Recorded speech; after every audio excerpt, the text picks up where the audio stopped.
നമസ്കാരം, this is Siyad Illikkal. എല്ലാ ദിവസവും വൈകിട്ട് 7 മണിക്കുള്ള മാർക്കറ്റ് ന്യൂസിലേക്ക് കടക്കാം.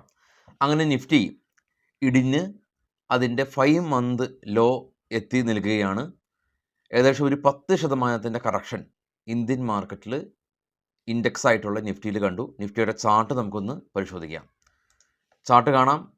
അതിൻ്റെ നിഫ്റ്റിയുടെ എക്കാലത്തെയും ഓൾ ടൈം ഹൈയിൽ നിന്ന് 2665 പോയിൻറ്റ് അഥവാ 10.15% ഇടിഞ്ഞ് ജൂൺ 25 നിഫ്റ്റി ഉണ്ടായിരുന്ന ലെവലിലേക്ക് നിഫ്റ്റി തിരികെ പോവുക ഒരു ദയനീയമായൊരു കാഴ്ചയാണ് കാണുന്നത്. കാരണം നമ്മൾ ഇൻവെസ്റ്റേഴ്സ് എല്ലാ ആളുകളും തന്നെ പ്രോഫിറ്റ് ഉണ്ടാവാനായിട്ട് ഇൻവെസ്റ്റ്മെൻറ്റ് നടത്തിയ ആ ഒരു ബൈയിങ് റേഞ്ചിലേക്ക് തന്നെ ആ സ്റ്റോക്ക് തിരികെ എത്താനായിട്ട് ഇനി കുറച്ചധികം കാലങ്ങൾ കാത്തിരിക്കേണ്ട വന്നേക്കാം.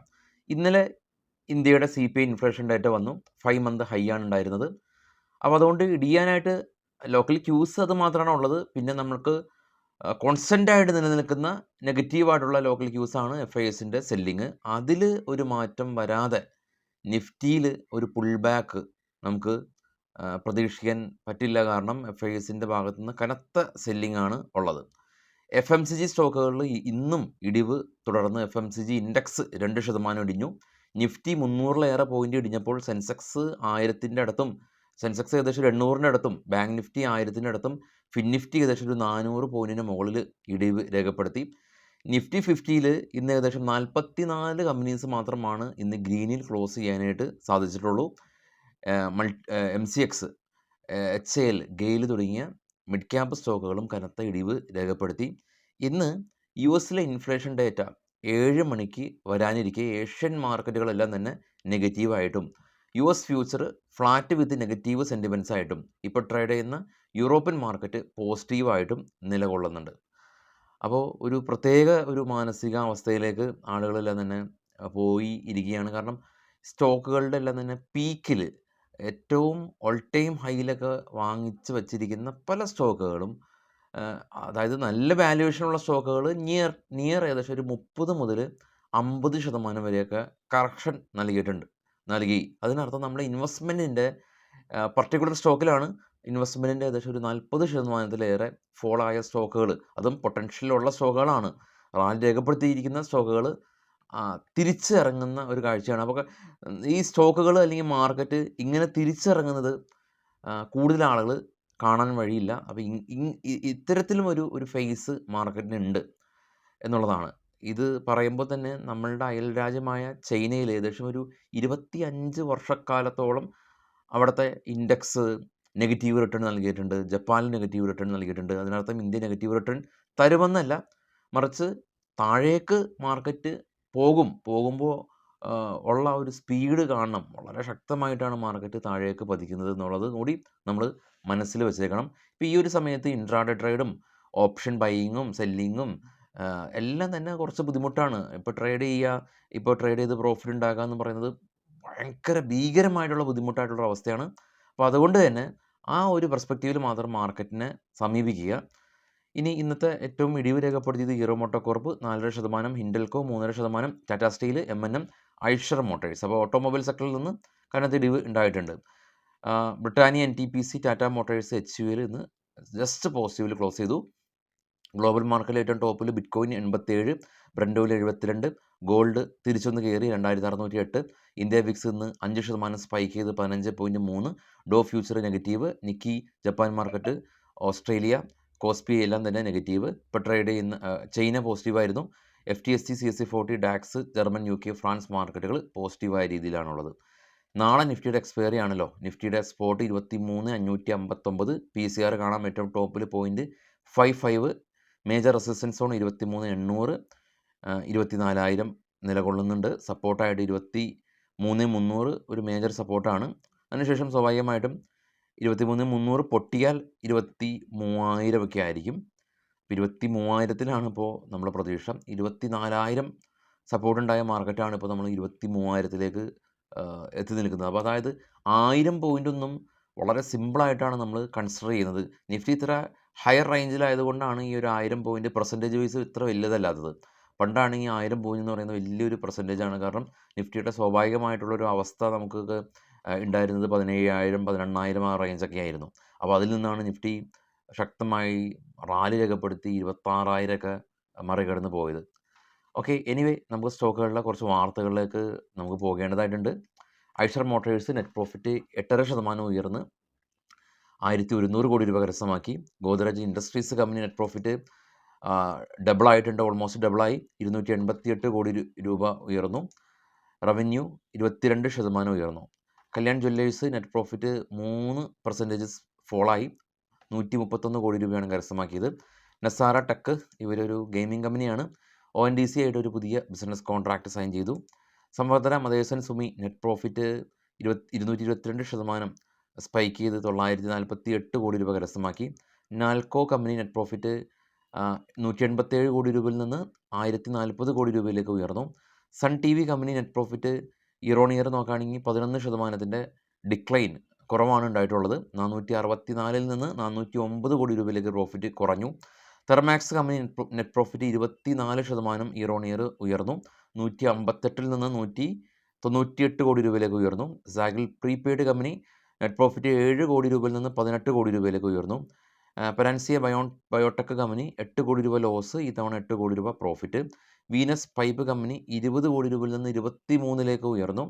സൊലാറ ഇൻഡസ്ട്രീസ് കമ്പനി 200 കോടി രൂപയിൽ നിന്ന് 290 കോടി രൂപയിലേക്ക് ഉയർന്നു. KRBL കമ്പനി 153 നിന്ന് 103 കോടി രൂപയിലേക്ക് പ്രോഫിറ്റ് ഇടിഞ്ഞു. NBCC company net profit 53% spike ചെയ്ത് ഉയർന്നു. യൂണിക്കം ലാബ് കമ്പനി 24 കോടി രൂപ ലോസിൽ നിന്ന് 30 കോടി രൂപ പ്രോഫിറ്റ് കരസ്ഥമാക്കി. സെഞ്ച്വറി പ്ലൈബോർഡ് കമ്പനി നെറ്റ് പ്രോഫിറ്റ് 59% ഇടിഞ്ഞു. 96 നിന്ന് 40 കോടി രൂപയിലേക്ക് പ്രോഫിറ്റ് ഇടിഞ്ഞു. Patel engineering company net profit ഇവർ കഴിഞ്ഞ തവണ 37 കോടി രൂപ ലോസ്, ഇത്തവണ 73 കോടി രൂപ പ്രോഫിറ്റിലേക്ക് ഉയർന്നിട്ടുണ്ട്. അപ്പോൾ ഇപ്പോൾ വീണ്ടും ഗ്ലോബൽ മാർക്കറ്റിലേക്ക് നോക്കുകയാണെങ്കിൽ ഇന്ന് ഗ്ലോബൽ മാർക്കറ്റിൽ ഏറ്റവും വലിയ ഈവൻ്റ് ആയിട്ടുള്ളത് US ഇൻഫ്ലേഷൻ ഡേറ്റ തന്നെയാണ്. കഴിഞ്ഞ തവണയും US ഇൻട്രസ്റ്റ് കട്ട് ഉണ്ടായിരുന്നു 25 ബേസ് പോയിൻറ്റ്. ഇപ്പോൾ ട്രംപ് വന്നതുകൊണ്ട് ഈ ഒരു റേറ്റ് കട്ടിന് ഉപരി അദ്ദേഹത്തിൻ്റെ ഒരു വിജയമാണ് US മാർക്കറ്റ് ആഘോഷിച്ച് പോകുന്നത്. അപ്പോൾ നമ്മൾ ന്യൂസ് പറഞ്ഞതിന് ശേഷം, അപ്പോൾ അതായത് ന്യൂസ് എല്ലാം തന്നെ പറഞ്ഞതിന് ശേഷം യൂറോപ്യൻ മാർക്കറ്റ് 3 റെഡിലേക്ക് ആയിട്ടുണ്ട് എന്നുള്ള ഒരു സംഭവം സംഭവിച്ചിട്ടുണ്ട്. അതുപോലെ തന്നെ US മാർക്കറ്റിൽ ലിസ്റ്റ് ചെയ്ത IT കമ്പനീസ് മാർക്കറ്റ് ഓപ്പൺ ആകുന്നതിന് മുമ്പ് തന്നെ അവിടെ പ്രീ മാർക്കറ്റിൽ ഓപ്പൺ ആവും. അപ്പോൾ അത്തരത്തിൽ എക്സ്റ്റെൻഡ് അവേഴ്സിൽ മിക്സഡാണ്, ഒരു പ്രത്യേകമായിട്ടുള്ളൊരു ഡയറക്ഷനൊന്നും ഇതുവരെ ഇല്ല. ഇനി അത് വിട്ടേക്കാം. അപ്പോൾ ഇനിയിപ്പോൾ നമുക്ക് ഗിഫ്റ്റ് നിഫ്റ്റിയിലേക്കാണ് എല്ലാ ആളുകളും നോക്കുന്നത്. ഗിഫ്റ്റ് നിഫ്റ്റിയുടെ വാല്യൂസ് എല്ലാം തന്നെ ഓൾമോസ്റ്റ് രാത്രി നമുക്ക് കുറച്ചൊക്കെ അപ്ഡേറ്റ് കിട്ടും. ഇനിയിപ്പോൾ നമ്മളെ മാർക്കറ്റ് ക്ലോസ് ചെയ്തതിന് ശേഷം ഇപ്പം നമ്മൾ ന്യൂസ് പറയുന്ന സമയത്ത് തന്നെ ഏകദേശം ഒരു 30 പോയിൻറ്റിൻ്റെ ഒരു ഇടിവുണ്ടായിട്ടുണ്ട്. 30 പോയിൻറ്റിൻ്റെ ഇടിവുണ്ടായിട്ടുണ്ട് നമ്മളെ നിഫ്റ്റിയുടെ ഫ്യൂച്ചർ.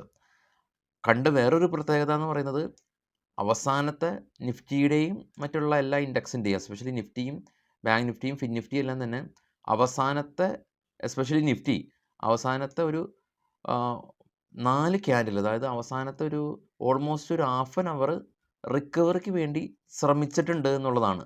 അപ്പോൾ നിഫ്റ്റി ഏകദേശം ഒരു 100 പോയിൻറ്റ് ഇന്നത്തെ ഡേ ലോയിൽ നിന്ന് റിക്കവറി രേഖപ്പെടുത്തി. RSI എല്ലാം തന്നെ 30 ടൈം ഫ്രെയിമിൽ നോക്കുകയാണെങ്കിൽ RSIയിലെല്ലാം തന്നെ റിലേറ്റീവ് സ്ട്രെങ്ത് ഇൻഡെക്സിലെല്ലാം തന്നെ ഒരു ട്രെൻഡ് റിവേഴ്സിൽ കാണുന്നുണ്ട്. ഗ്യാപ്പ് ഡൗൺ ഒക്കെ ആണെങ്കിൽ ഇതൊന്നും വർക്കാവില്ല കേട്ടോ. അതായത് RSI 30 മിനിറ്റ് ടൈം ഫ്രെയിമിൽ നിങ്ങൾ നോക്കുകയാണെങ്കിൽ RSI എല്ലാം തന്നെ ഒരു ട്രെൻഡ് റിവേഴ്സൽ പോലെ ആ ഒരു ബ്ലൂ അതിൻ്റെ ലെവൽ ജസ്റ്റ് ഒന്ന് ബ്രേക്ക് ഔട്ടൊക്കെ ആയിട്ടുണ്ട് ഒക്കെ നോക്കുക. പിന്നെ കാത്തിരിക്കാം, നമുക്ക് മാർക്കറ്റ് തിരികെ കയറുമെന്ന് തന്നെ പ്രതീക്ഷിക്കാം. നേരത്തെ സൂചിപ്പിച്ചപ്പോൾ തന്നെ ഏതെങ്കിലും ഒരു സമയത്ത് നമ്മൾ മാർക്കറ്റിൽ നിന്ന് ജസ്റ്റ് ഒന്ന് മാറി നിൽക്കണം. ഇൻ ദ സെൻസ് ചാർട്ട് നോക്കാതെ നമ്മൾ വേറെ ആക്ടിവിറ്റി ചെയ്യാനല്ല, മാർക്കറ്റ് ജസ്റ്റ് വാച്ച് ചെയ്യുക എന്ന് പറഞ്ഞാൽ എന്താ, നിഫ്റ്റിയുടെ ക്യാൻഡലുകൾ ഇങ്ങനെ താഴേക്ക് വരുന്നതും അപ്പോൾ നമ്മൾ ട്രേഡ് എടുത്തതായിട്ടൊന്ന് ഇമാജിൻ ചെയ്യാം. അതായത് നമുക്കൊരു വ്യൂ ഉണ്ടാവും. അപ്പോൾ ആ ഒരു വ്യൂ അനുസരിച്ച് ട്രേഡ് എടുത്തെന്ന് തന്നെ സങ്കല്പിച്ചോ. പേപ്പർ ട്രേഡ് തന്നെയാണ് ഉദ്ദേശിക്കുന്നത്. അപ്പോൾ അതിനുശേഷം ആ ഒരു ട്രേഡ് എടുത്തിരുന്നെങ്കിൽ എന്താകുമായിരുന്നു അതിൻ്റെ ഒരു എൻഡ് റിസൾട്ട് എന്ന് ജസ്റ്റ് ഒന്ന് അനലൈസ് ചെയ്യുക. അതാണ് ഞാൻ മാർക്കറ്റിൽ നിന്ന് മാറി നിൽക്കാൻ പറഞ്ഞത്. അപ്പോൾ അങ്ങനെ ചെയ്യാൻ പറ്റുന്ന ഒരു മാർക്കറ്റാണ് ഇപ്പോഴുള്ള മാർക്കറ്റ്. മാർക്കറ്റിനെ ഷോർട്ട് ചെയ്യാൻ പറ്റുമെന്ന് വെച്ചാൽ ഇല്ല. മാർക്കറ്റിനെ ഷോർട്ട് ചെയ്യാനൊന്നും പറ്റില്ല. കാരണം പെട്ടെന്നൊരു പുൾ ബാക്കൊക്കെ ഉണ്ടായി കഴിഞ്ഞാൽ ഇത്ര ഹയർ വിക്സ് ഉള്ള സമയത്ത് വിക്സും കൂടി കൊളാപ്സ് ചെയ്ത് കഴിഞ്ഞാൽ ഈവൻ നിങ്ങൾ ബൈ ചെയ്താൽ പോലും പ്രശ്നമാണ്. അപ്പോൾ ഏതെങ്കിലും മാർക്കറ്റ് വാച്ച് ചെയ്യാൻ പറ്റിയൊരു മാർക്കറ്റാണ്. ഒരുപാട് ആളുകൾക്ക് വിളിക്കാറുണ്ട് ഈ ഒരു സമയത്തൊക്കെ നഷ്ടം വന്നു എന്നുള്ളത്. ഈ ഒരു മാർക്കറ്റിൽ നഷ്ടം വരിക അല്ലെങ്കിൽ നഷ്ടം ഉണ്ടാകുക എന്ന് പറയുന്നത് അതൊരു മോശം കാര്യമൊന്നുമല്ല.